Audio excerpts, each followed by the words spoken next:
پارہ نمبر 5 سورہ النساء آیت نمبر 137 اور 138۔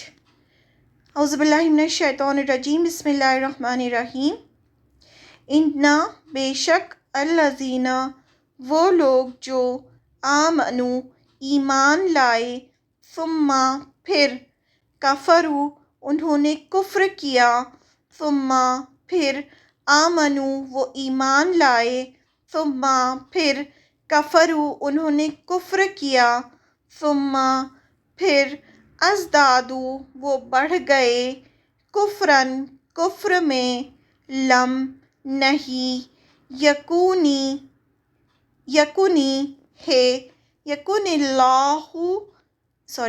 اللہ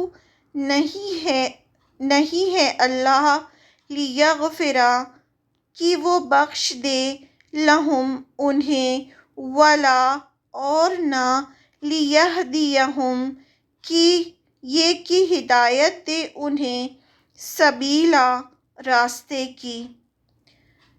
بشر المنافقین خوشخبری دے دیجئے منافقوں کو، بِأَنَّ کہ بے شک، لہم ان کے لیے، عذاباً عذاب ہے، علیما دردناک۔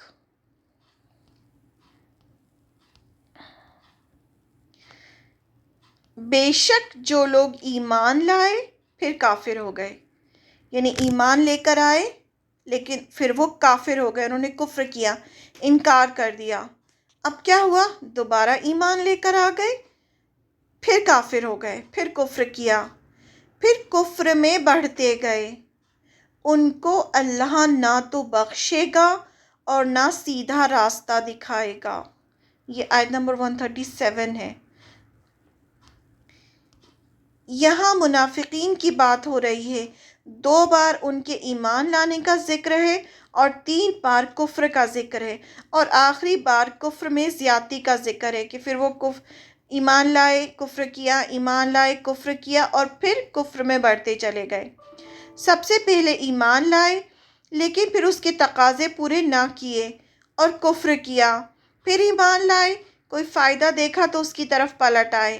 یعنی ابھی کیا ہوا، پہلی بار ایمان لے کر آئے، پھر جب انہوں نے دیکھا کہ نہیں یہاں تو جہاد بھی کرنا پڑے گا، صدقہ بھی کرنا پڑے گا، قربانیاں بھی دینی پڑیں گی، تو پھر کفر کر لیا یعنی انکار کر دیا۔ پھر اس کے بعد کیا دیکھا کہ اچھا مال غنیمت بٹ رہا ہے، اتنا سب کچھ ہو رہا ہے، تو پھر ایمان لے کر آ گئے۔ پھر انہوں نے دیکھا پھر کوئی بات ہوئی تو پھر پلٹ گئے کفر کی طرف، اور پھر کفر میں ہی آگے بڑھتے گئے، لیکن پھر کوئی مشکل دیکھی تو پھر کفر یعنی انکار کیا، پھر کفر ہی میں آگے بڑھتے چلے گئے۔ ایسے لوگوں کی پھر بخشش نہیں، اور ایسے لوگوں کو اللہ سیدھی راہ نہیں دکھاتا۔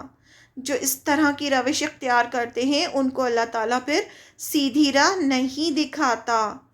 اگر کوئی پہلی بار ایمان کے بعد کفر کرتا ہے، پھر توبہ کرتا ہے تو اس کی توبہ قبول ہو جاتی ہے، لیکن اگر پھر کوئی کفر کرے اور کفر میں آگے بڑھتا جائے اور اسی میں مر جائے تو پھر اس کی توبہ کیسے قبول ہوگی؟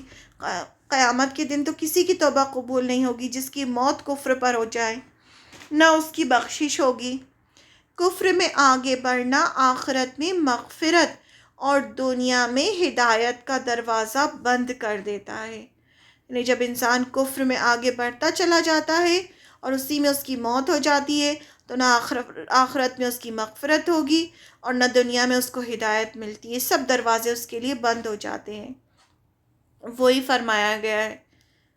پھر اس کے بعد اگلی آیت ہے، اے پیغمبر منافقوں یعنی 2 رخے لوگوں کو بشارت سنا دو کہ ان کے لیے تکلیف دینے والا عذاب تیار ہے۔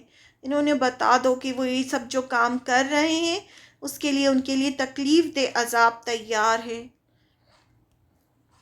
آپ صلی اللہ علیہ وسلم سے کہا جا رہا ہے کہ آپ بتا دیں کہ منافقت کا انجام کیا ہونے والا ہے۔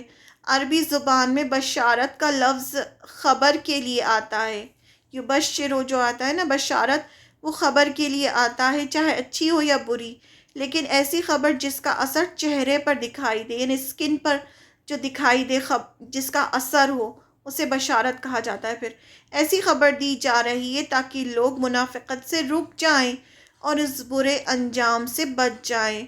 یہ سب اللہ تعالیٰ اس لیے بتا رہے ہیں، دیکھو یہ چھوٹی سے چھوٹی بات بھی بتا رہے ہیں کہ اگر تم ایسا کرو گے، یہ کرو گے۔ اور کفر کا مطلب یہ نہیں ہوتا ہے کہ انسان سیدھے سیدھے جو ہے وہ مشرک ہو جائے یا اس طرح سے۔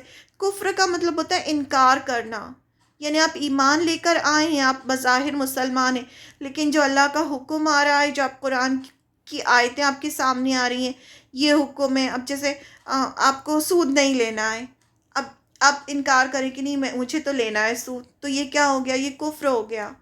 یہ چھوٹی چھوٹی چیزیں جو ہوتی ہیں، جو اسلام، ہم مسلمان ہیں تو ہمیں اسلام تو فالو کرنا ہے، لیکن جب ہم انکار کرتے چلے جاتے ہیں شریعت کا، پردہ نہیں، ہمیں تو نہیں کرنا پردہ، تو یہ سب چھوٹی چھوٹی چیزیں جو ہیں یہ کفر کے دائرے میں آتی جاتی ہیں، یعنی ہم کفر کر رہے ہیں۔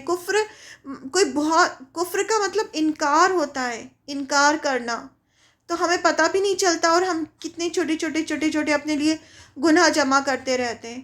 تو یہ سب جو چیزیں یہ ہمیں بتائی جا رہی ہیں قرآن کے ذریعے سے کہ دیکھیں اس سب چیزوں سے ہم رک جائیں، ورنہ کیا ہوگا؟ ورنہ ہمیں اگر ہم یہی کرتے رہے، کفر کرتے چلے گئے، تو ہمیں ہدایت بھی نہیں ملے گی دنیا میں، ہم بھٹکتے چلے جائیں گے، اور پھر جہنم میں جو سزا ملے گی وہ الگ ملے گی۔